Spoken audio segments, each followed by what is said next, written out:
दिन में नजर न आता क्यों? क्यों भाई क्यों क्यों क्यों क्यों? क्यों भाई क्यों क्यों क्यों क्यों? क्यों भाई क्यों क्यों क्यों क्यों? क्यों भाई क्यों क्यों क्यों क्यों? मछली रानी जल में रहती, मछली रानी जल में रहती, कछुआ बाहर आता क्यों?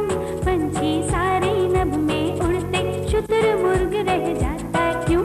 क्यों भाई क्यों क्यों क्यों क्यों? क्यों भाई क्यों क्यों क्यों क्यों? क्यों भाई क्यों क्यों क्यों क्यों? क्यों भाई क्यों क्यों क्यों क्यों? क्यों होती है सर्दी गर्मी?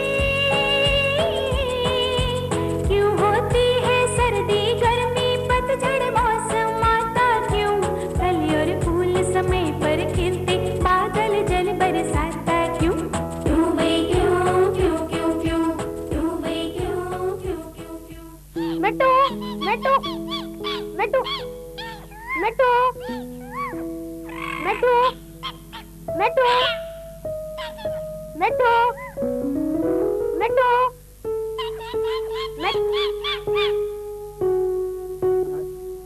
अरे राजू, ये तोते के साथ छेड़खानी क्यों कर रहे हो? कुछ नहीं माँ, मैं अपने मिट्टू को पाठ पढ़ा रहा हूँ। उसकी कोई जरूरत नहीं, पहले अपना सबक याद करो। तो कब का कर लिया? अरे कर लिया, उसे दोहराओ। ओ माँ। अरे मिट्टू मियाँ, तुम तो अच्छी तरह से बोल लेते हो। राजू, तुमने सुना नहीं मैंने क्या कहा? सुन लिया माँ। अरे सुन लिया तो सबक दोहराओ। अच्छा माँ।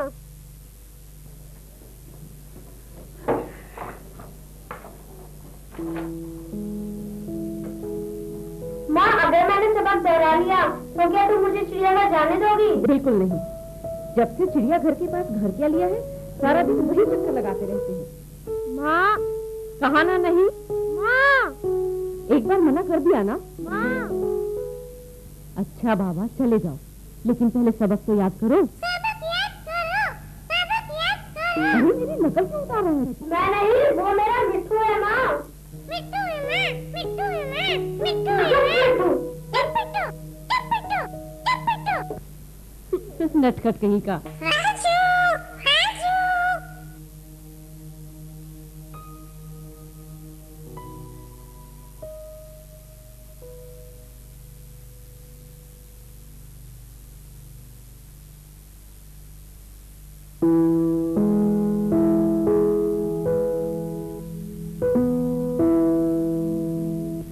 माँ, मैंने सबक दोहरा लिया, अब मैं जाऊँ? अच्छा जाओ, लेकिन जल्दी आना। अच्छा माँ।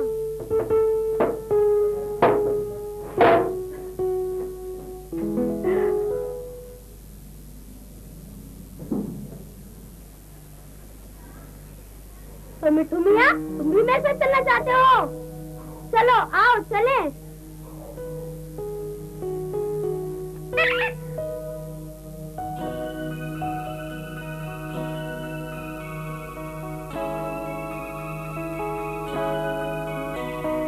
राजू हूँ मैं, राजू हूँ मैं, राजू मेरा नाम, पढ़ना लिखना और घुमाई करना मेरा काम। राजू हूँ मैं, राजू हूँ मैं, राजू मेरा नाम, पढ़ना लिखना और घुमाई करना मेरा काम। दोस्त हमारा मिट्टू प्यारा, बड़ा रंगीला तोता है, खा जाता है मिर्ची तीखी मगर न फिर भी रोता है। नकल उतारे हरदम सबकी, यही है इसका काम। नकल उतारे हरदम सबकी, यही है इसका काम। मिट्टू है ये, मिट्टू है ये, मिट्टू इसका नाम। राजू हूँ मैं, राजू हूँ मैं। वो देखो मिट्टू मियाँ, चिड़ियाघर आ गया। अब तुम जरा मेरे बैग में आ जाओ, नहीं तो कोई देख लेगा।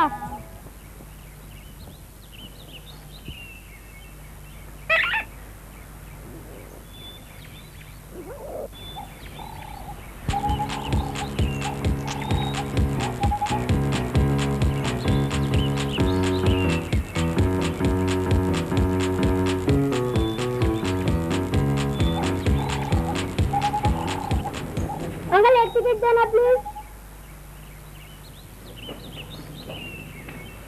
जाता है मिर्ची तीखी मगर न फिर भी रोता है। नकल उतारे हरदम सबकी, यही है इसका काम।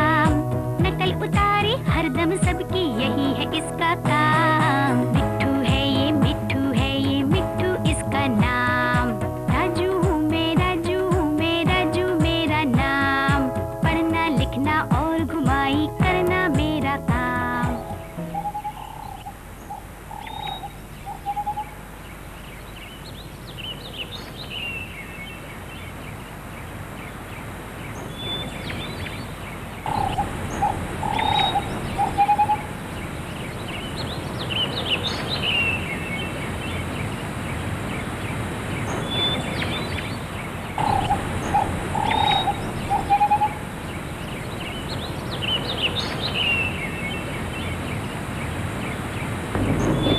शेर का पिंजरा कितना प्यारा है। देखो मिट्टू मियाँ, शेर का पिंजरा कैसा खुखार है ना, पर मुझे यह बहुत अच्छा लगता है। तुम भी देखो। अरे मिट्टू मियाँ, शेर पिंजरे में है, डरो मत। अरे ये तोते की आवाज कहाँ से आ रही है? निकल चलो मिट्टू मियाँ, यहाँ तो पहचान ही नहीं जाओगे।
वो देखो मिट्टू मियाँ, हाथी दादा, देखो तो वो कैसे सूंड हिलाकर हमें बुला रहे हैं।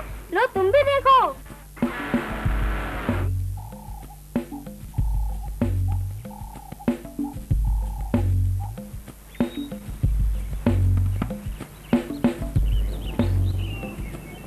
अरे बंदर का पिंजरा कितना प्यारा है। ये देखो मिट्टू मियाँ, बंदर का पिंजरा। देखो तो वो बंदर कैसे मजे से हमारी तरफ देख रहा है। मिट्टू मियाँ, तुम इसे ऐसा वैसा जानवर मत समझना, ये बंदर महाशय हमारे पूर्वज हैं। अरे बुद्धू, तुम ये भी नहीं जानते कि हमारे पूर्वज बंदर नहीं है? हमारे पूर्वज तो कोई वनमानुष है, वनमानुष। और ये क्या, तुम मुझे मिट्टू मियाँ क्यों कह रहे हो?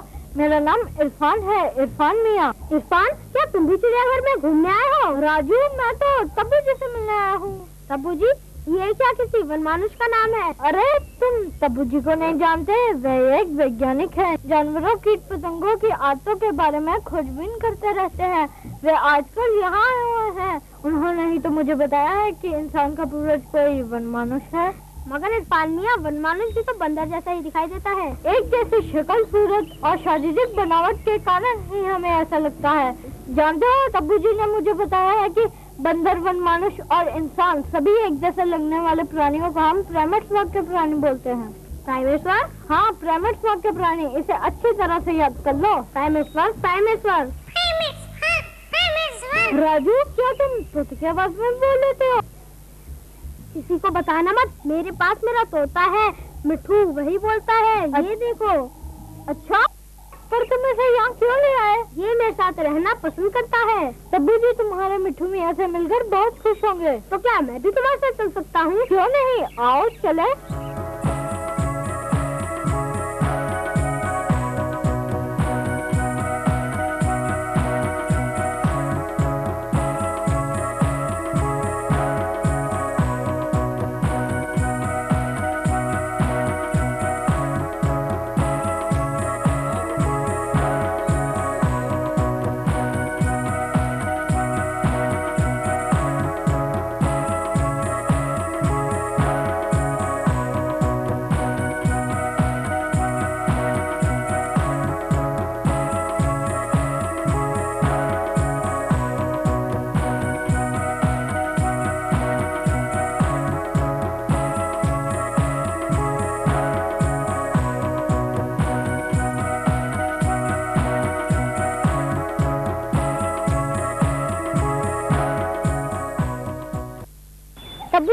समझाने का तरीका बहुत ही मजेदार है।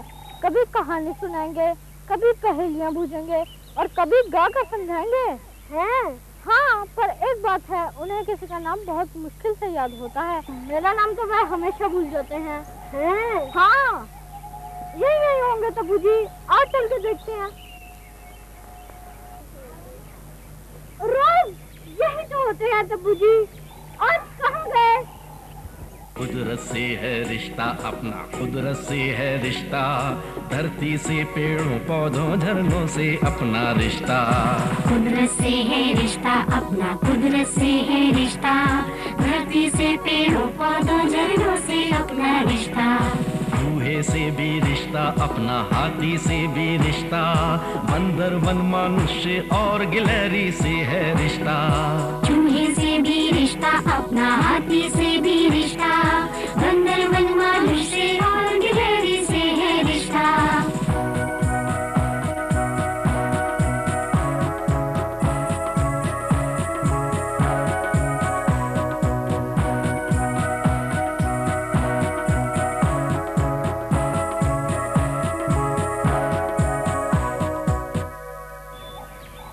सलमान, तुम आ गए? ओ तब्बू जी, आप मेरा नाम हमेशा भूल जाते हैं। अब मैं तुम्हारा नाम हमेशा याद रखूंगा। बैठो बेटे। और तब्बू जी, ये मेरा दोस्त है राजू, मेरे साथ से पढ़ता है, आपसे मिलने आया है। नमस्ते तब्बू जी। क्यों इरफान मियाँ, किसी ऐसे दोस्त को भी साथ लाए हो जो छुप कर नमस्ते करता है? ये राजू का तोता है मिठू मियाँ, राजू इसे अपने साथ खिलाया है। नहीं बेटा, पंछी को कैद नहीं करते। अच्छा चलो, ले आए हो तो इसे उस खरगोश के पास खेलने के लिए छोड़ दो।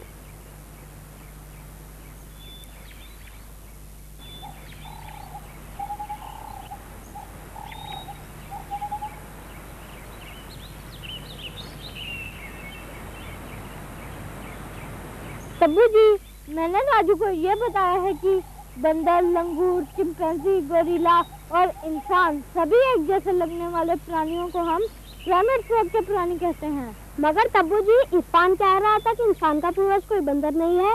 क्या ये बात सच है? बिल्कुल सच है। देखो बेटा, सबसे पहले इंग्लैंड के एक विज्ञानी चार्ल्स डार्विन ने अपनी पुस्तक, क्या नाम बताया था? Descent of man. हाँ, डिसेंट ऑफ मैन में ये मत व्यक्त किया था। परंतु आजकल के वैज्ञानिक ये मानते हैं कि वन मनुष्य और इंसान के पूर्वज किन्हीं प्राचीन जाति के वन मनुष्य थे। तुम लोग वन मनुष्य के बारे में तो जानते हो ना कि वो कौन होते हैं?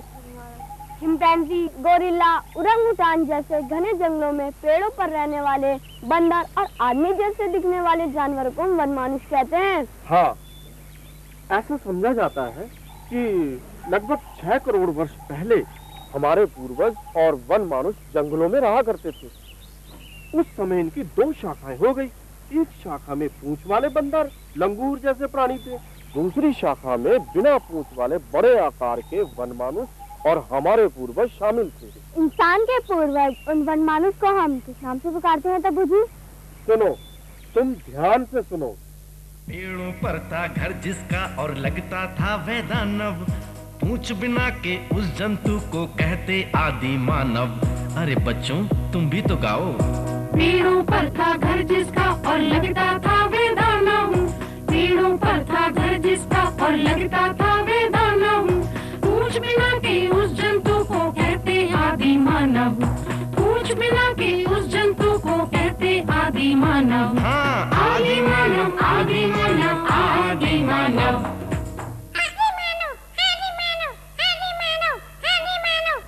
वाह वाह वाह वाह, क्या बात है। तुम्हारा तो तोता भी समझदार बनता जा रहा है।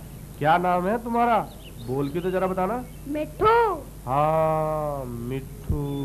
मिठू मियाँ, बोलना तो आदि मानव।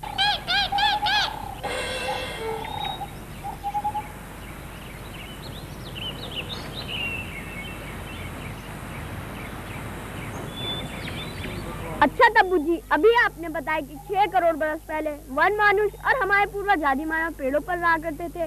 फिर पूंछ वाले और बिना पूंछ वाले की शाखाएं बन गई। फिर क्या हुआ?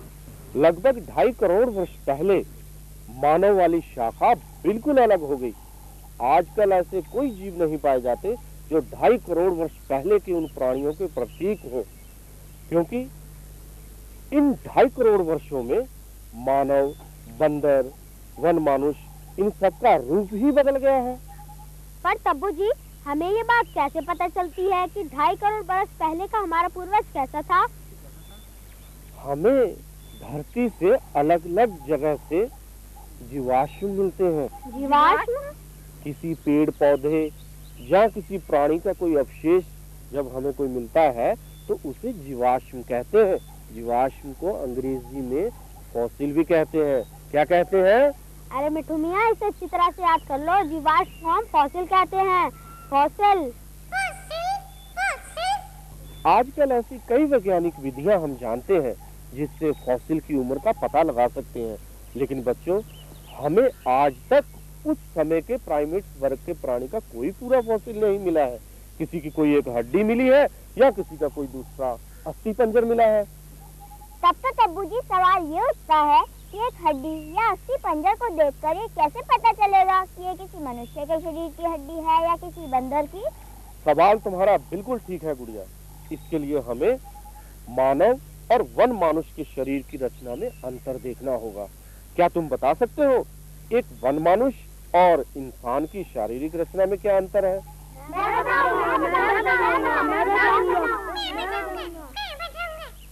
तुम जरा पेड़ के ऊपर ही बैठे रहो। वन मानुष और हमारे चलने का ढंग अलग होता है। वन मानुष 4 पैरों पर चलता है, जबकि हम 2 पैरों पर चलते हैं। इसका मतलब ये हुआ कि वन मानुष और इंसान के शरीर की रीढ़ की हड्डी और जांघों की हड्डी में अंतर होगा। इंसान की रीढ़ की हड्डी और जांघ की हड्डी सीधी होती है और वन मानुष की कुछ मुड़ी हुई। अच्छा राजू, अब दूसरा अंतर तुम बताओ। दोनों के मुंह की बनावट भी अलग अलग होती है। तुम्हारी इस बात से हम यूं समझ सकते हैं कि इंसान के मस्तिष्क का आकार उसके शरीर के आकार से कुछ बड़ा होता है, इसीलिए शायद भगवान ने उसे इतनी बड़ी खोपड़ी दी है ताकि उसमें इतना बड़ा मस्तिष्क समा सके, जबकि वन मानुष की खोपड़ी का हिस्सा उसके शरीर के अनुपात में कम उभरा होता है, क्योंकि उसकी खोपड़ी में छोटे आकार का दिमाग होता है। फिर तो हमारे जबड़ों में भी फर्क है। चिंपैंजी और गोरिल्ले के जबड़े बाहर की ओर निकले होते हैं और हमारे जबड़े सीधे होते हैं। अरे हाँ, दांत भी हमारे वन मानुष से अलग प्रकार के होते हैं। वन मानुष के दांत लंबे और नुकीले होते हैं, जबकि हमारे दांत ऐसे नहीं होते। इसके अलावा बच्चों, वन मानुष और इंसान के हाथों और पैरों की पंजों की बनावट में भी फर्क है, जिससे कि इंसान सीधा खड़ा रह सकता है और चीजें पकड़ सकता है। कितने सारे अंतर! कितने सारे अंतर! तो बच्चों, हमने जाना क्या है अंतर वन मानुष और मानव में, क्या अंतर पेड़ों पर रहने वाले बंदर में, क्या है अंतर? पहला अंतर चलने में, फिर खोपड़ी में अंतर, मुंह में अंतर, जबड़ों में, दांतों में भी है अंतर, हाथ पैर और पंजों की बनावट में है अंतर। यही है अंतर वन मानुष और मानव में, यह अंतर।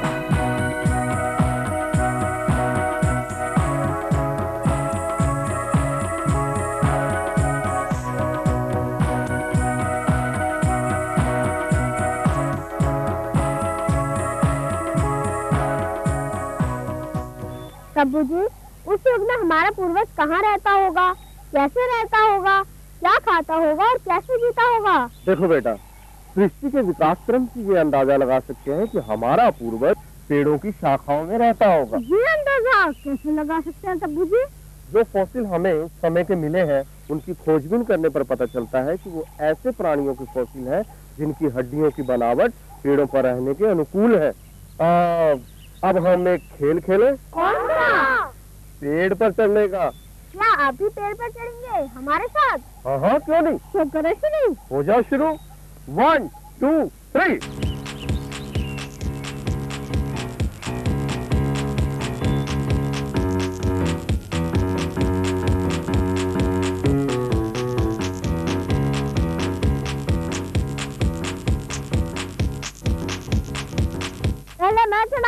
पहले मैं चढ़ा। अरे वो तो मैं गिर ही गया था, वरना सबसे पहले पेड़ पर तो मैं ही चढ़ता। अच्छा, वो तो मैंने तुम्हें चढ़ने का मौका दे दिया, वरना सबसे पहले तो मैं ही चढ़ जाता। कितना अच्छा लग रहा है, जैसे हम बंदर हो। नहीं, चिंपैंजी। अच्छा, बंदर और चिंपैंजी महाशय, तुम लोग पेड़ पर तो बड़ी फुर्ती से चढ़ गए। अब जरा ये बताओ, पेड़ पर चढ़ने के लिए हमने अपने शरीर के किन किन अंगों का इस्तेमाल किया? हमने दोनों हाथों का और दोनों पैरों का इस्तेमाल किया। हाथों का इस्तेमाल कैसे किया? हमने उंगलियों और अंगूठे की मदद से डालियां पकड़ी और पैरों के नीचे सहारा लिया। तो इससे हमें ये पता चला कि 6 करोड़ साल पहले हमारा पूर्वज विकास की प्रक्रिया से गुजर रहा था, तो उसके पास ऐसे ही सुविधाजनक हाथ पैर थे। अरे हाँ। इन हाथों से तुम पेड़ पर बैठे क्या कर सकते हो? मैं पत्ते तोड़ सकता हूँ ऐसे। अरे राजू, तुम्हारा मिट्ठू मियां भी यहाँ पहुँचा। ये तुमने कैसे जान लिया कि तुम्हारा मिट्ठू भी यहाँ पहुँचा है?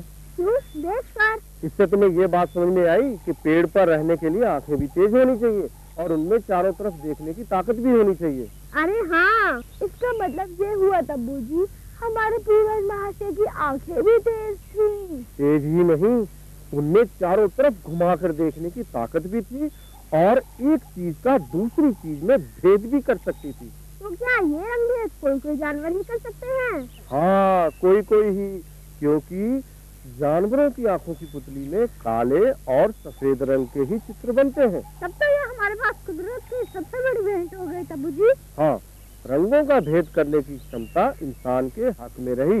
अरे नियति, क्या कर रही है? सही से नहीं बैठ सकती, अभी मुझे गिरा देती। गिरा देने की बात से ध्यान आया कि अभी हम कैसे बैठे हैं। दोनों हाथों से अलग अलग शाखाएं थाम कर। मैं समझ गया, आप ये समझाना चाहते हैं ना कि हमारे पूर्वज महाशय को पेड़ पे बैठना आता था क्योंकि वे अपने पैरों का संतुलन बना सकते थे और अपने शरीर के ऊपरी भाग को आसानी से घुमा फिरा दे सकते थे। फल भी तोड़ सकता था और एक डाली से दूसरी डाल पर छलांग भी लगा सकता था। अब समझ में आया कि 6 करोड़ बरस पहले हमारा पूर्वज पेड़ों पर कैसे रहता होगा। वो सब तो ठीक है, पर एक खास बात है जो तुम्हें बतानी है, जो पेड़ पर रहने के लिए बहुत जरूरी है। अरे नहीं समझे? दिमाग। अरे भाई, बिना दिमाग के ये शरीर के अंग किस काम के? अरे हाँ, इस तरह तो हमारा दिमाग गया ही नहीं। पेड़ पर रहने के लिए क्या चाहिए जी हमको, बोलो तो बतलाओ तो क्या चाहिए जी हमको।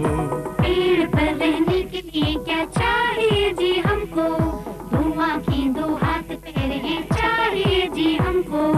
पेड़ पर रहने के लिए क्या चाहिए जी हमको, धुआं की 2 हाथ पैर हैं चाहिए जी हमको। उंगली और अंगूठी करते काम चाहिए हमको, पैरों का संतुलन बनाना चाहिए जी हमको। उंगली और अंगूठी करते काम चाहिए हमको, पैरों का संतुलन बनाना चाहिए जी हमको। पेड़ पर रहने के लिए क्या चाहिए जी हमको, एक अदद और चुस्त दिमाग चाहिए जी हमको। एक अदद और चुस्त दिमाग चाहिए जी हमको। तो बात समझ में आई? बिल्कुल समझ में आ गई। तो नीचे उतरो। चलो।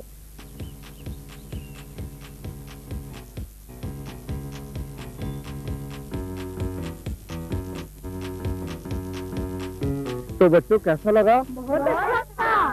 क्या हम चिरा सकते हैं? हाँ, क्यों नहीं। सलमान, तुम जरूर आना। तब्बू जी, मेरा नाम इरफान है। अच्छा तोते वाले जनाब, अब तुम्हारा क्या नाम है? राजू हूँ मेरा जू मेरा नाम, पढ़ना लिखना और घुमाई करना मेरा काम।